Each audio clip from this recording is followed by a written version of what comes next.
তারকেশ্বর এলাকার কৃষকদের মাথায় হাত। কেন জানেন? মাটির নিচ থেকে আলু তুলতেই মাথায় হাত কৃষকদের। লক্ষ লক্ষ টাকা ক্ষতির মুখে কৃষকরা। তার কারণ আলুর ফলন দেখে আত্মহত্যার হুমকি। কৃষকদের দাবি, পাঞ্জাবের নাম করে নকল আলুর বীজ বিক্রি করেছে এলাকার এক শ্রেণীর ব্যবসায়ী। উৎপাদিত আলু কিনতে চাইছেন না কেউ, আর এই আলু খাওয়ারও অযোগ্য বলে দাবি কৃষকদের। বীজ তো আমরা দিই না, আমরা পাঞ্জাব আলু দিই। কোম্পানিকে আমরা বারবার জানিয়েছি, দেখতে আসার কথা বলেছি। ক্ষতি তো আমরা এক্ষুনি মিটিয়ে দিতে পারবো না, এবার আমরা পুরোপুরি পাঞ্জাবের ওপর নির্ভরশীল। আমরা চাষিদের পাশে দাঁড়াতে পারি, কতটুকু দাঁড়াতে পারবো বলতে পারছি না, আমরা চাষির পাশে থাকবো।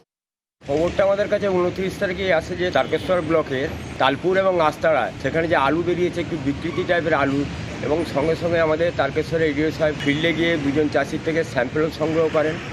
এবং 29 তারিখেই আমরা রাজ্যের যে জয়েন্ট ডিরেক্টর আছেন আমাদের প্ল্যান্ট প্রোটেকশানের, তাদের কাছে পাঠানো হয়েছে। যতক্ষণ না সেই রিপোর্ট আসছে যে কী কারণে এটা হলো, ততক্ষণ ব্যবস্থা গ্রহণ করা যাচ্ছে না।